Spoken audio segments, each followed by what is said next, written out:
أعوذ بالله من الشيطان الرجيم بسم الله الرحمن الرحيم اللهم صل على سيدنا محمد وعلى آله وأصحابه أجمعين Бисмилlah. Ассалаумағалейкум, қайырлы күн құрметті көрермендер. Нұр Мұбарак YouTube арнасына қош келдіңіздер. Әдеттегідей, бүгін бізде қонақта тұрақты қонағымыз Нұр Мұбарак Египет Ислам Мәдениеті университетінің магистранты, Әл-Азхар университетінің түлегі, танымал ұстаз Қалыбек Әліпбайұлы. Ұстаз, қош келдіңіз. Қош көрдік. Қалайсыз? Бүгінгі подкастымызда өрбейтін тақырып жалпы отбасындағы бала жайлы. Бала ол отбасының белгілі бір мүшесі, ертең ол болашақ әке болады. Сол әке болуда не нәрсеге мән беру керек? Үлгілі әке болу үшін не істеу керек? Енді тақырып өте өзекті. Бұны енді барынша бір эфирде оны толық қамти алмаймыз. Бірақ шамамыз келгенше соны кішкене ашып, соны кітапқа сүйене отырып айтып көрейік. Дұрыс, және өте орынды сұрақ. Мына эфиріміз Құдай қаласа жастарға бір пайдасын берсін деген үміттеміз. Дұрыс. Бүгінгі жас буын болашақ әке ол.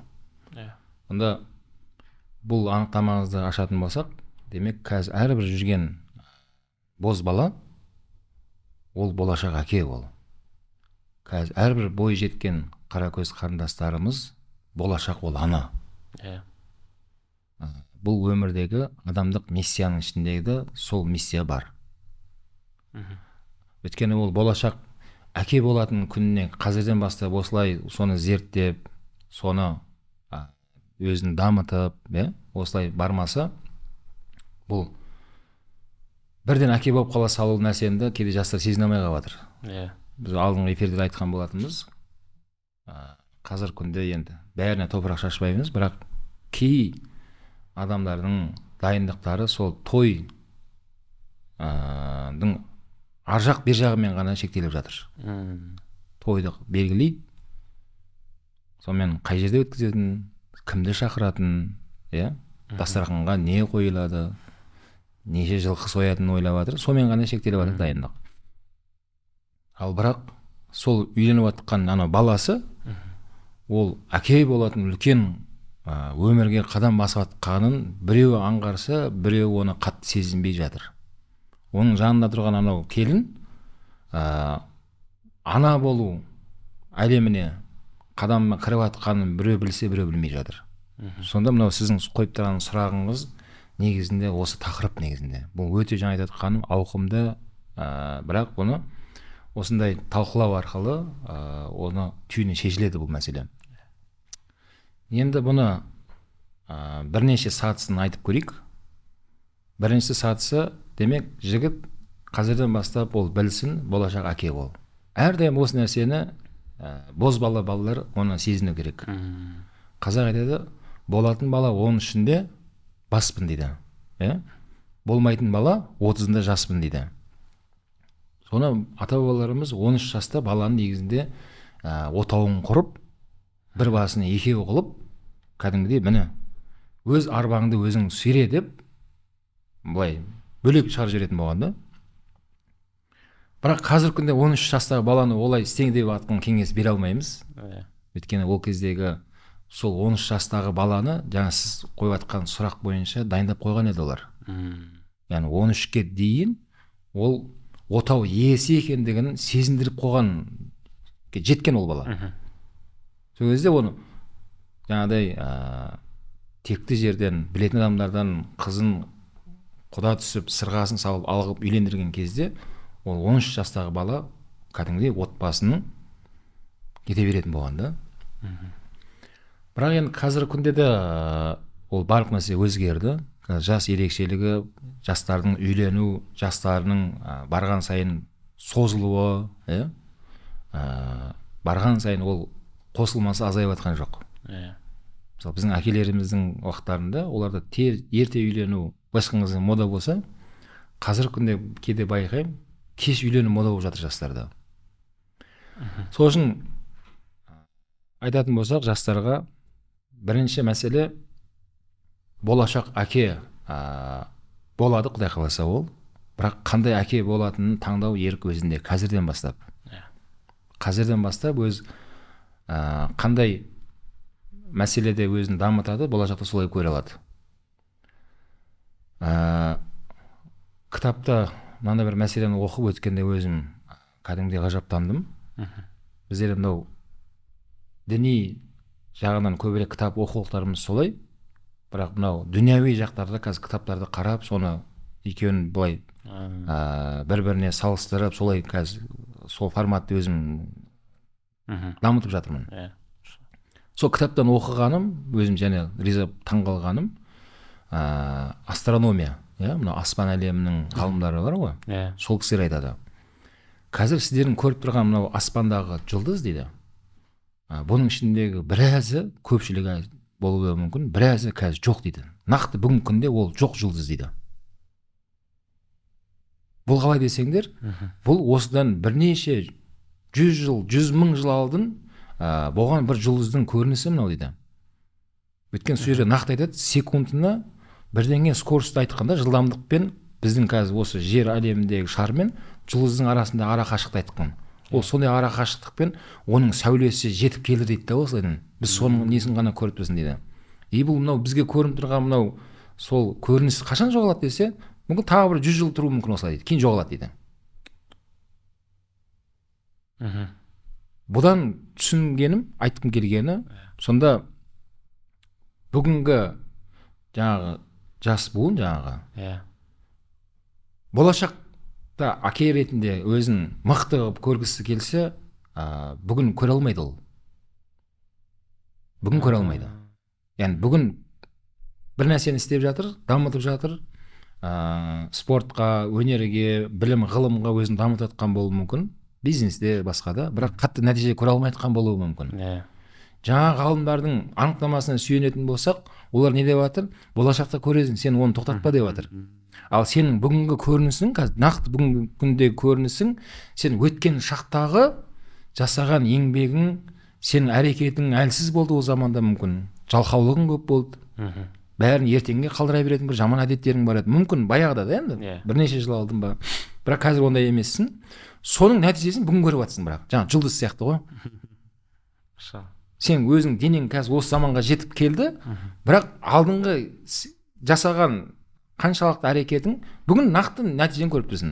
Сөйтеді, мен қанша әрекет қылсам да, бірақ нәтиже қатты бермей жатыр деуді, оны қатты мән берме дейді. Бұның нәтижесін қашан көресің деп жатыр, жаңа жұлдыз секілді, алдыңа лақтыра бересің. Ертең сол әкелік жасқа жеткен кезде сен өзіңді көре аласың сол жерде. Өзің денсаулығыңды, жаныңды, тәніңді, рухани бәрін дамытып барса ол, онда ол мықты әке. Ол мықты әке болады. Сонда бірінші мәселе айтқымыз келгені, бірінші адам өзін өзгертіп, өзін дайындау керек. Өйткені Алла Тағала Құран кәрімде пасық пасыққа үйленеді дейді, зінақор зінақорға үйленеді дейді, мүшрик мүшрикке үйленеді дейді.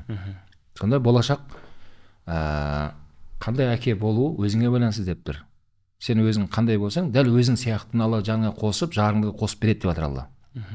Бәрі өзіңе байланысты. Былайша айтқан кезде, болашақта мен мықты әке боламын, жарым да мықты болады деп Фатима анамыздай тақуа қызға үйленгің келсе дейді ғалымдар, онда өзің Алидай батыр бол дейді. Алидай тақуа бол дейді. Сол кезде Алла Тағала сен ниетіңе, ұстанымыңа қарай Фатима анамыздай тақуа, сондай мықты, санасы кең, сондай жарды Алла нәсіп етеді саған дейді. Ол бірінші мәселе. Демек, соған не істеу керек, жігіттер мән беру керек. Екінші мәселе, болашақ әке мықты болу үшін, қазір жас буын, қазір сондай жастамыз, оның ішінде біз де бармыз. Беретін уақыттамыз біздер қазір көбірек беру керек. Бұны ғалымдар айтады, мынау аксиома дейді, барлық нәрсе қайтады дейді. Яғни қазір кім беріп жатса алады дейді. Қазір кім алып жүрген болса береді дейді. Осындай бір қағида бар. Сонда қазір жас кезде алып жүрген болса нәпсісіне бермейді да, бірақ мысалы білімге уақытын бермейді, еңбек етуге тағы бермейді, бергісі келмейді. ала бергісі келеді, рахат нәпсіге. Иә. Алып жүрген болса, онда ол беретін уақыт келеді дейді. Бірақ ол беретін уақыт мүмкін кексейген уақытта келе ма, қартайған кезінде. Яғни нерде істелінбеген жұмыс бәрібір алдынан шығады екен мына жерде. Сонда қазір жас кезде оны бере беру керек ол бала. Бере беріп жатқан білімге уақытыңды бер, денсаулыққа өзіңнің уақытыңды бер, өзің дамытуға, яғни тек беру керек. Бере бер. Бизнеске ақшаңды бер, анаған мынаны бер. Яғни тек беретін процесте жүрсе, бұл әке болған кезде алатын уақыт келеді бұған. Қазір дәнді еге беру керек, еңбек ете бер, күз келеді саған.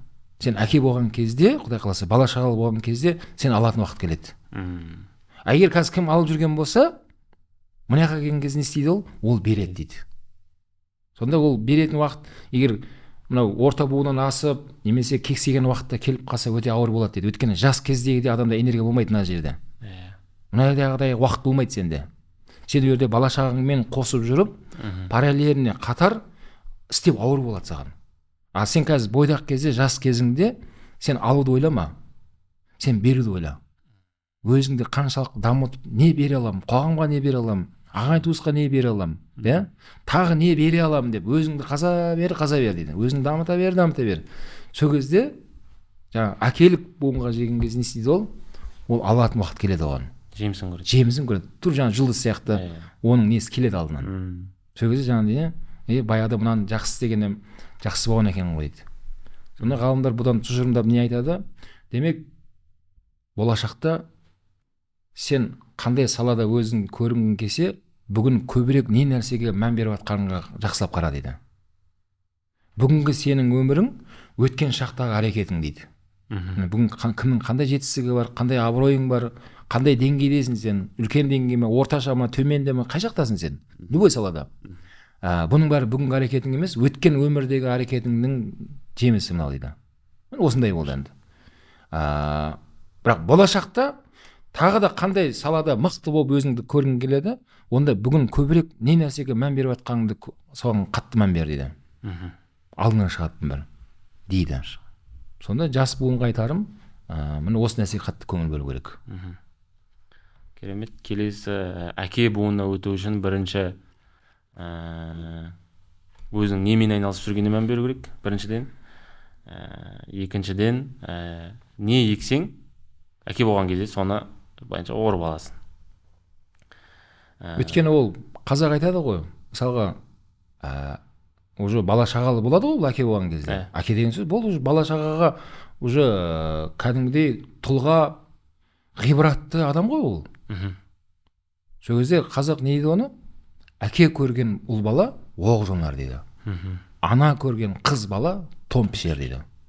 Сонда ол сол әке болған кезде бала әкеге қарап өседі. Енді ол адам жаңа әке болып тұрып, бірақ өзі әлі піспеген, жетілмеген болса, балаға не көрсетеді ол? Сөйтеді да бала әкеден сол нағыз қажетті, дұрыс сапалы өмірді, дұрыс әдеттерді көре алмаған кезде ол бала сырттан іздей бастайды. Көршіден көреді, достардан көреді, анадан көреді, мынадан көреді. Сөйтіп әркімнен қалып кеткен әр нәрсені жинайды бойына бала. Сөйтіп ол бала әркімнің жинақтап алғаннан кейін оның бәрі оның баланың өміріне әсер етеді. Сонда қарасаң, менің балам деп тұрғанымен, бірақ оның баланың ұстанымы әкеге мүлдем ұқсамайды. Сол үшін айтарымыз, Алла Тағала бізге сол балаларды былайша айтқан кезде машинаны пробегпен беріп жатқан жоқ та, салоннан беріп жатыр. Бәр адам баласы машинаны салоннан алғысы келеді, жаңады. 0 пробегпен, дұрыс ба? Бұл пробегті өзің жүргізесің енді балада. Егер 10 000 пробегпен баланы алып қойса, айтар еді, мына жүріп қалған, сөйлей алады, мұны қалай мен тәрбиелеймін дейін десең, олай емес. Бүткіл балалардың бәрі салоннан шығып жатыр. 0 пробегпен келеді үйіңе. Сен қандай әкесің, бала соны қайталайды. Сонда бұл қарап отырсаңыз, демек өзіңізді дамыту деген өзіңе де жақсы. Адамдық миссияңызды орындап жатсыз. Ертең Құдайдың алдына барғанда есеп берген кезде осының бәріне есеп береміз. Яғни дұрыс өмірге адам болып келгеннің әр нәрсенің өзінің есебі бар да. Бұл өмірде еш нәрсе артық жоқ ешкімде. Ешкімде артық дүние болмайды, ешкімде артық уақыт болмайды. Бар нәрсенің есебі бар. Және екінші, сол нәрсені бала шағаңа, балаларыңа үлгі болып қалдырып кетесің, әке болып. олар да соны қайталайды. Сонда өмір осылай жалғасты түрде ұрпақтан ұрпаққа кіре беретін өте үлкен проект та бұл. Біз қарасаңыз 1000 жылдық бизнес проект болмайды еш жерде. Ондай проект жоқ. Ары барса жаңағыдай не бір ғасырлық проекттер қояды. Үлкен корпорациялардың өзі, үлкен компаниялар әлемдегі. Біздің компанияның өмірі бір ғасыр дейді, 100 жыл. Менмін деген әлемді мойындап тұрған корпорациялар. Соған олар команда түзген, соған қарап олар қадамдар жасаған. Ары қарай өздері де көре алмай жатыр оны. Қалай кететінін. Ал балалар бұл 1000 жылдық проект қой. Қазақ не дейді? 1 жылдығын ойлаған адам егін егеді дейді. 100 жылдығын ойлаған адам тал егеді дейді. 1000 жылдығын ойлаған адам ұрпақ тәрбиелейді деген да. 1000 жыл деп атқан бұл не? 10 ғасыр ғой. 1000 жыл. 1000 жылдық бизнес проект жоқ жерде. Сонда не? Демек біздің балаларымыз бұл сенің 1000 жылдық өміріңді жалғастыратын проекті бұл ше. Жоба. Оған былай жай қарауға болмайды да. Өйткені адамдар жұмысына жай қарап атқан жоқ қой. Ол түсінді қазір бизнеске өзінің жоспарын жай қараса, ол қолдырайтын көріп тұр. Сөйтті дамытады оны. Күш салады, уақыт салады, ақша салады. Ал бала бұл одан да мықты жоба. Неге? Сен 1000 жылдық проектің. Сол үшін қазақ айтады, адам 1000 жыл өмір сүрмейді, ұрпағымен 1000 жыл өмір сүреді дейді қазақ айтады. Ол балаларымызға жақсы адам болған кез келген әкенің арманы. Ешқандай әке айтпайды, мен балам ертең наркоман болсын, мен балам ертең осындай бір адамдар, қоғамдарды, адамдардың осындай ақысын жейтін осындай адам болсын деп ешкім тілемейді оны. Даже тіпті дұшпанға да тілемейсің деп ондай нәрсені. Кез келген әкенің арманы балам адам болса екен дейді. Ал біздің айтып жатқан тақырыбымыз балаңның адам болғанын қалайсың ба? Иә, қалаймыз бәріміз. Онда өзің адам бол бірінші дейді. Шариғат соны айтып жатыр. Алла Құранда айтады да, мынандай мағынада аят бар Құранда. Алла айтады: сендер балаларыңның өздерінің көздерінің қуанышы болып башқан кезде, жаңа айтқандай, жақсы адам болған қаласаңдар деп тұрды Алла. Онда өздерің тақуалық жолды ұстаңдар дейді. Балаларыңды Алла айтады, мен өзім реттеп беремін дейді. Сонда бала шағаларымыздың тағдыры, өмірі біз үшін ғайып қой. Олардың да өзінің басып өтетін жолы бар мына өмірде да. Сонда Алла бізге айтып жатыр, бала шағаңды мен өзім реттеп берем, адам қылып берем саған деп тұр ғой Алла. Сен өзің адам бол бірінші деп жатыр бізге ше. Бәрі өзімізге байланысты. Керемет. Екінші сұрақ. Қазір қоғамда мынандай бір салыстырмалы түрде келтіргім келеді. Бір отбасылар бар. Ата-анасы баласы үшін таңдау жасап береді өздері. Мынаны жасайсың, мынаған қатысасың, мынаны ішесің деген сияқты. Ал кейбір отбасы бар, таңдауды баласына береді. Ішесің ба, мынаған қатысасың ба, бұлай істейсің ба, осының арасында қандай айырмашылықтар бар? Қайсысы дұрыс деген бе? Енді ғалымдар айтады, 7 жыл бойы баланы сәби кезінен бастап 7 жасқа шейін деп тұр ғой енді. 7 жыл бойы баланы еркелетіп, еркіне беріп өсір дейді. 7 жасқа дейін. 7-ге шейін бетінен қақпай. Сұрағанын алып бер, барам деген жеріне апар, 7 жасқа шейін соның айтқаны болсын. Одан кейінгі тағы 7 жыл бойы досың секілді сырлас онымен дейді.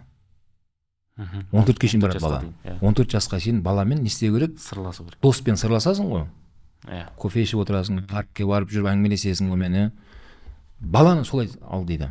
Одан кейінгі 3-7 жылда баланы еркіне жібер дейді. Тізгінді қолына бер дейді.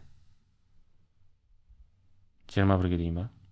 Уже 14-тен кейін ары қарай 14-тен кейін болды, баланы қолына тізгінді бер деп жатыр. Болды, одан кейінгі 7 жылда баланы қолына тізгінді бергеннен кейін сен көресің. Бала армен қарай өзінің жүрісімен жүріп кете беретін, сен көзің жетіп риза боласың дегені ғой енді. Сол үшін бұл жаңағыдай басқыштардан өту керек та. Яғни айтпаймыз, жаңағыдай өз кезең-кезеңімен бала өтсе, ол бала мықты болады. Не деді? Бірінші 7 жылда не істе деп жатыр баланы? Еркелет деп жатыр. Баламен бала болып ойна, ана жаққа апар, мына жаққа апар, сұрағанын әпер, оны кәдімгі бір хан секілді басыңнан көтеріп қойып еркелет деп жатыр баланы 7 жасқа дейін. Екінші 7 жасы не деп жатыр? Сырласу керек. Сырлас. Өйткені досыңмен сырласасың ғой сен. Оған ұрысып нәйе жасамайсың, досың шақырып алып оған көрсетпейсің сен. Құлағын бұрап тұрып оған тыңда деп бүйтіп қолымен әңгіме айтпайсың. Онымен сырласасың. Оны тыңдайсың. мнениесін ойын тыңдап көресің, келіспейтін жерің болса тағы айтасың, дұрыс қой досым, бірақ мына мәселен мына жағын деп жарайды деп айтайын десе мынандай жақтарын көріп тұрмын мен дейсің, сен көре алмай жатқан жақты ол көріп тұрған жағын ол өзінің пікірін қосады, дұрыс қой, бірақ сен мынаны істедің де мына өзі ақ істелініп кете береді деп, солай екен ғой деп риза болып жаңағы сұхбаттас дейді ғой, сырлас. Сол сияқты екінші 7 жаста баламен солай болу керек екен да, оны ұрысып әрдайым ақыл айтып оны дотация оқи бермеу керек екінші 7 жаста. Оның ойын көбірек тыңдау керек. Оған да сөз беру керек. Микрофонды әрдайым өзің алдыңа қойып қойып, тек қана колонканың алдына отыра беріп тыңдай бере емес, оған да мынандай микрофон істеп бер деп тұр ғой. Мен екеуміз қазір сөйлесіп отырмыз ғой. Мен сөйлеп отырмын, мен сөйлеп тұрмын, сіз сөйлеп отырсыз, осылай. Сол сияқты екінші 7 жаста осындай сатын жасап беруіміз керек балаға. Бала да ашылсын, ойын айтып тыңдап көрейік. Дұрыс, бұның арасында міндетті түрде қате тұстарын да көріп отырамыз. Бірақ жаңа досыңмен сырласқан кезде оның да қате тұстарын көріп отырасың. Бірақ қатесін қай жерде қате жатқанын оған дұрыстап ұрыспай, айқайламай түсіндіріп айтасың. Досым дұрыс, бірақ мынандай мәселені сен байқа, оказывается мынандай екен ғой деген кезде, мен ол жағын байқамаппын ғой деп бірден ол түсінеді. Сол сияқты балаға да ұрыспай, осындай доспен сырласқандай біз әке ретінде өзімізді тәрбиелеуіміз керек. Екінші 7 жаста. Екінші 7 жаста әкелік неден шығу керек дейсіз ғой. Сол үшінші 7 жасқа басталған кезде 14-тен кейін басталады деп отыр ғой. Енді балаға тізгінді бер енді. Бала шапсын. Қателесіп көрсін, ұрынып көрсін, дәмін татып көрсін бәрін. Өйткені ол бала оның көрмейінше ол болмайды. Өмір сондай. Мысалы, өзім атынан айтатын болсам, мен солай ата-анам солай шығарды мені. Бетімізден қақпай, бірақ жаңағы 3-7 жастан бастап кәдімгідей ата-анам маған тізгінді берген бүткіл мәселеде. Бірақ соған дейін есін білгеннен бастап, бірақ намаз оқытты, есін білгеннен бастап ораза ұстап өстік отбасымызда. Есіміз білгеннен обал сауапты үйретті маған. Сөйтіп, бірақ 3-7 жасқа кеткен кезде тізгінді берді маған. Әкем ше. Өйткені ол біледі, кішкентай кезден бастап намаз оқып, кішкентай кезден обал сауапты білген баладан, бұл мен Аллаға тапсырдым деді. Әкем тек батасын беріп, болды балам көрен дейтін. Не істеймін деген кезде бетінен қаққан емес әкем. Әкем мынандай нәрсе істегім келеді десем, балам көр дейтін. Баласы үшін тауып алады дейсіз ғой өзі. Әкем мен шетелге барып оқығым келеді деген кезде, балам көрен дейтін. Көренді дейтін. Ойбай керек емес, шетелді қайтесің сен? Елді де әкем етіп айтқан емес. Енді ол мен және сол жерде бір қатты сезіндім сол кезде. Әке, жаңа 3-7 жаста баланы өзіне салып қойған кезде, бала кәдімгідей ойланады екен. Өйткені әкең саған сенім артып тұр ғой. Әкемнің сенімін ақтайын деп, енді өзіңді тағы да ана болттарыңды бұрайды екенсің да, тағы да есептей бастайсың. Дұрыс деп жатырмын ба деген сияқты. Қарап отырсаң, әке де сол қателесетінді біліп тұрады екен олар. Бірақ көр балам дейді екен. Неге? Өйткені ол қазір кішкентай қателікті әке көзінің тірі кезінде бала сол әкенің алдында қателесіп қайттан турлап өскеніне әке ақыл кеңес беріп отырады екен да. Ертең көзім кетіп қалып қайтыс болып кеткеннен кейін бала үлкен нәрсеге қателескеннен гөрі одан тірі кезінде қателесіп көрсін дейді. Кішкене сүрініп көреді. Сол кезде баланың сүрінгенін әке көріп тұр. Кенет балам көрдің ғой, енді келесі мынаны байқамай мына жақтарын етпесең, дейді да, бала өзінің өмірінен өзі тәжірибе жинап, кішкене сүрініп құлап тұрып өскен бала, болашақта үлкен жобаларға жүрген кезде андай үлкен болып сүрініп құламайды ол бала. Өткен онда сүріну дегеннен өтіп кеткен ол бала. Егер әке жаңа айтқанда бетінен қаға берсе, жаңа 3-7 жас бастағаннан бастап тізгінді бермесе, онда оның екінші жағы болады. Ол бала біз енді батя енді сондай енді. Бұл сол кісінің айтқанымен келе жатырмын, сол кісінің айтқаны бойынша үйлендім, сол кісінің айтқаны бойынша мынаның бәрін істедім. Негізінде мен өзім ешқандай көңіл күйім жоқ оған дейді да, оны балаға қызық емес ол тема. Сөйтті ертең үлкен бір банкрот болып, үлкен бір қатеге жол беріп, немесе әкесінің айтқаны бойынша ұнатпаған қызға үйлене салады да, жоқ кез келген уақыттан жылатып қуып жібере салады үйіне. Айтатын жауабы әкесіне жауап береді бірақ. Енді әке сіз айтқан екен үйленгенмін, негізі ол қызды мен қаламағам дейді. Әке одан беттер не болады, ауырады әке. Қартайып жатқан әкені одан беттер қартайтады бала ше. Сонда қарасаңыз әкеге тағы да өзіне мұның бәрі шығын да. одан кейін баланы өзіне салып қою керек. Балам, міне өмір сенікі, міне қай саланы сен жасағың келеді, мен қолдаймын. Көр балам деу керек. Бірақ жаңа айтқандай, алғашқы екі салада дайындап бармаса, үшінші салада көр деп тізгін беру де қорқынышты. Кезеңмен барса, сол кезде беріледі де бұл нәрсе ше. Сол үшін әкелерге айтарымыз, бұл кәдімгідей дәлелденген қағида бұның бәрі. Біз сол заңға бойынсынуымыз керек негізінде. Қазір ол біздің көтеріп жатқан мәселе бір жаңалық емес. Бұдан бүткіл адам баласы өтіп келе жатыр неше ғасырдан бері. Ата-бабаларымыз осы бұны өткен олар. Сол үшін осы заңға бойынсынған қағидамен жүрген әкелер бақытты болды. Шынымен не бір тұлғалар шығарды солар. Не бір жаңалықтарды ойлап тапқан сол балалар. Неге? Шынымен олар баланы сөйтіп кезең-кезеңмен шығарды да баланы енді шап балам деді. Біз енді біздің заманымыз басқа болды. Біздің ол кездегі шабысу тәсіліміз басқасы болды. Сендердің замандарың Аллаға шүкір қазір басқа. Не деген мүмкіншілік сендерде? Шап бала деу керек. Тоқтама деу керек. Сол кезде әкесі осындай мотивация берген кезде бала тағы да скорость қосады. Қосады. Сол үшін жаңа айтқандай бұны тізгінді беру, бермеу деп бәріне жалпылама айта алмаймыз да. Бұны тізгінді бер дейміз жаңағы кезеңнен өткен кісілерге ғана. Егер ондай кезеңнен өтпеген кісілер болса, онда мына жаққа келген кезде оларға берілетін нелер басқаша болады. Өйткені бала есейіп кетті. Енді оны мына жақтағы жіберген қатені мына жақта турлайтын да жолдары бар да ол. Ол кездегі қолданатын мынау құралдар, қадамдар басқаша болады. Өйткені мына жақта істелмеген жұмыс мына жақтан басқаша істелінеді. Ал бірақ айтарым, соны қайталамау үшін мынандай кезеңмен барсақ бәршамыз, онда балаға тізгін не істеу керек, беру керек. Оны пайғамбар хадисте айтып қойды. Күллі бани адам хаттаун деп тұр ғой. Бәрі адам баласы қателеседі деп тұр. Бәрін қателесушісің деп жатыр. Ол кәсіпкер бола ма, ол дәрігер бола ма, ол мұғалім бола ма, ол заңгер бола ма, кім болса ол болсын. Ол саясаткер бола ма, қателесесің барлықтарың деп жатыр алейхиссалам. Бірақ сол қателескендердің ішіндегі ең қайырларың сол қателіктеріңді мойындап, менікі дұрыс емес болды деп тәубаға келгендерің дейді да. Білдіңіз ба? Ал ол бала ол қателігін қашан мойындайды? Мен қателестім, негізі менікі дұрыс емес деп қашан тоқтай алады бала? Егер алдыңғы екі кезеңнен өтіп келген бала болса. Ол анау сияқты қатты кіріп кетпейді ары қарай. Қателескенін білді, сыра тоқтайды да мойындайды, кешірім сұрайды сенен. Аға, айып етпеңіз, негізі менікі қате болды дейді. Міне, тектілік, көргенділік деген осы. Тектілік, тұқым қуат деген де осы да. Әке көрген ғой бала. Ол қателескен аңғармай кіріп кетті мынаға. Бірден тоқтады. Неге? Өйткені алдыңғы екі кезеңде әке оның бәрін үйреткен ғой балаға. Балам көр, бұл өмірде қиыншылықтар болады, қателесесің. Бірақ мұсылман адам қатесін мойындайды. Оны пайғамбар саллаллаху алейхи ва саллям айтып тұр ғой, бәрін қателесесіңдер деп. Бәріміз қателесеміз. Қателеспейтін Алла ғана. Ал қалған адам баласын бәрін қателесетін осыдан 14 ғасырдан айтып кеткен пайғамбар саллаллаху алейхи ва саллям. Сол себепті балам, бұл қателесу деген нәрсе, бірақ сен ойлағандай, біз айтқандай жаман нәрсе емес.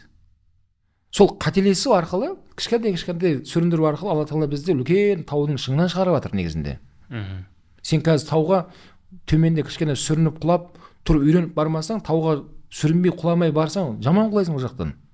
Бұл қателесу деген нәрсе өзіңді қамшылауға, сен ана мән бермей атқан тұстарыңды дамытуға Алладан келіп тұрған саған бір оятатын бір қамшы деп ана балаға не берген әке осындай құралдарын үйреткен да. Сол кезде ол бала не істейді? Үшінші кезеңде жүрген кезде де ол қатты андай бір күйзеліске түсіп қалмайды ол бала. Өмірде өзін жоғалтып қоймайды. Баяғыда әкем сөйтіп айтқан еді деп қатесін мойындайды да қайттан баяғы жолына шабуға дайын болып тұрады ол бала.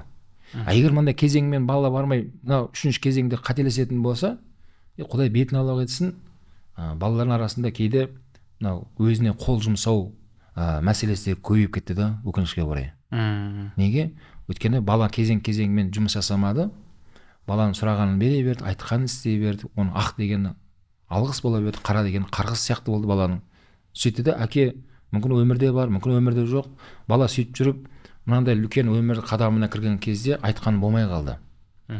Олар біреу лақтырды ма, жұмысы жүрмей қалды ма, білмеймін, бірдеңе болды мына жақта.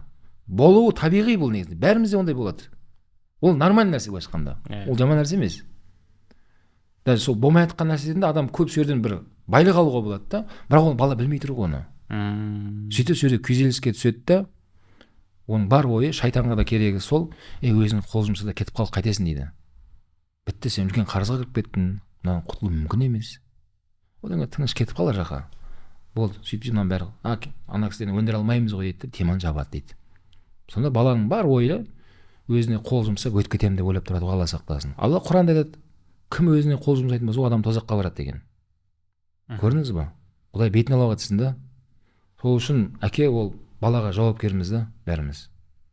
Баланың өміріне жауапкерміз. Ол үшін баланы жастайынан деп тұрған сол ғой бабаларымыздың. Жас кезінен баста деп жатыр да баланы ше. Жас кезінен соған жаңа айтқандай 1000 жылдық бізде ол жоба проект па, демек оған астыртын жеңіл қарамау керек. Кәдімгідей оған әке шығарып 3-ші кезеңге шейін апару керек баланы. Ары қарай жіберу керек. Қателессін. Әке тірі кезде қателескен жақсы баланы. Қатты неге кіріп кетпейді бала. Сүрінетті ол бала бәрібір де әкесімен сырласады. Өткен неге?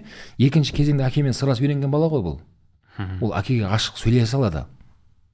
Сол кезеңді әке өткізсе баланың өмірінен, бала бірден әкесіне келеді. Әке бір оңаша сөйлесейікші, анам айтпай қойыңыз, жүріңіз бір жерге барып бір кофе ішіп әңгімелесейікші деп бала әкені іздеп кету керек та.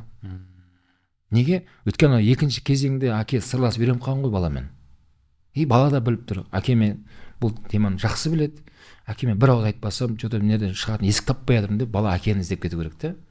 Сол кезде әке ол жерде ол проблемасын шешіп бермеу керек. Ол жерде жаңағыда құлағын бұрап, байқап жүрмейсің бай, оңбаған екенсің ғой деп ұрыспау керек. Баланы шығатын есіктердің жолдарын айту керек та, баланы өзіне істету керек. Баламен былай істеп көр енді. Негізі бұл мәселеде былай істесең, былай болады негізінде. Енді көр балам. Деп баланы өзінің істеген былығын қайттан өзінің қолымен тазалату керек та. Сол кезде бала одан өткеннен кейін екінші мәрте ондай былыққа кірмейді. Өйткені оның қалай тазалағаны есінде ғой баланың. Бізде көп әкелер, бәрі емес, енді кейде сондай кісілер бар. Баланы ұрсады да, былай тұр дейді, өзі кірісіп кетеді. Бүткіл ресурсын салып, бүткіл ақшасын салып, өзі проблеманы шешіп тастайды. Бала сезіне алмады оны. Баланың бар ойы, әкем аман болсын дейді. Әкем таныстары бар, әкемнің дүниесі бар, әкем бәрі бар. Мен әкем мені жақсы көреді, ұрсады, қайда барады ол дейді. Мені жақсы көреді дейді. Бала соған кетіп қалады да, Алла сақтасын. Ертең 3-ші кезеңге жеткен кезде бала әке тірі мүмкін өтіп кетті өмірден. Сол кезде жаңағыдай қиыншылыққа кірген кезде баланы сырласатын ешкім жоқ. Или жаңағыдай екінші кезеңде әке істемесе, әкесіне айтуға қорқады бала. Өйткені сырласып көрмеген әкемен. Оны бала ойлап тұр, қазір әкеме айтсам, әрмен қарай тағы да ұрсайды. Лучше әкеме айтпай, тағы да барады, кредит алады, жаба салайын алайын деп екінші былыққа кіреді бала. Осылай кіре береді. Алла сақтасын, бұл жақсы нәрсе емес. Сол үшін жауабы осылай мамандардың айтуы бойынша балаларды осындай кезең-кезеңмен істеу керек дейді, алып бару керек дейді. Сол бұл айтқан 2 жылдық, біріншісі баланы еркіне салу керек, екінші жылдықта сырласу керек, одан кейін тізгінді беру керек деген бұл қағида, бұл формула қыз баласына да ма бірге жүреді ғой? Бұл енді бұл айтып жатқан дұрыс, жақсы сұрақ қойдыңыз. Бұл ұл бала, қыз балады бөліп жаратын нәрсе емес. Екеуіне де бірдей қатысты әңгіме. Екеуіне де. Бірақ қыз балаға көбірек анасы жұмыс істейді бұл жерде. Бұл жерде өйткені қыз бала анасымен сырласу керек. Анасымен. Қыз балада екінші кезеңде анасымен сырласып үйретті ма, 3-7 жылға кірген кезде, сол кезде ол да қателеседі. Ол да дұрыс істемеген кезде ол анасын айтып отыр. Ана, сізбен осы нәрсені сөйлеспесем, что-то қиналып кеттім, не айтасыз анам деп. Сөзі анасы оны айтып отыр, өзіне істету керек оны. Қызым, енді мына былай істеп көрсең, мынандай болуы мүмкін. Енді көр енді қызым. Деп қыздың өзіне істету керек. Деңіз ба? Сол кезде ол қыз әптен қанаты қатайып, ол да піседі. Ертең барған жерінде де сол проблемадан қалай шығып кетуді ол біледі. Кейін ондай проблемаға кірмеуді де біледі ол бала. Қыз бала же. Егер неде айтқандай қызмен сырласпаса, оны үйтпейді біреулер арқылы біліп қойса, қыздың ұрысы былай тұр дейді, анасы өзі кіріседі. Сөйтіп кірісіп, ана біреудің отбасына араласу арқылы қаншама отбасылар шайқалып айырылысып кетіп жатыр, Алла сақтасын. Болмайтын нәрсеге. Кейін артынан біліп жатады да, ойбай қызым осы үшін ғана ма, айтпайсың ба басында, мен былай деп ойлаған едім ғой деп. Араларында контакт болмаған ғой қыз екеуінің. Анасы шамалап бір картинканы көріп алған, мен қызымды сөйтіп жатыр екенсіңдер ғой деп. ал қызы оны айта алмаған анасына, өйткені екінші кезеңде сырласып ондай арада контакт орнатпаған ғой ана. Деді қызы, анама айтпаймын, анам ұрсады, білем, мінезі жаман, деді де Розмен сырласты, анамен сырласты, бұл әңгіме бүгін анасына жетті да. Сол үшін айтарым, бұл ұл балаға да қыз балаға да қатысты, бірақ екеуінің сырласатын адам екі түрлі, ұл бала әкесімен, қыз бала анасымен. Ұстаз, өте керемет подкаст болды. Тың ақпараттармен бөлістіңіз, Алла разы болсын. Уақытыңызды бөліп келгеніңізге де. Құрметті көрермен, бүгінгі бізде отбасы жайында, бала төңірегінде подкастымыз болған. Отбасы жайында ойыңызда жүрген сұрақтарыңызды комментарийге жазып сұрасаңыздар болады. Келесі кездескенше аман сау болыңыздар.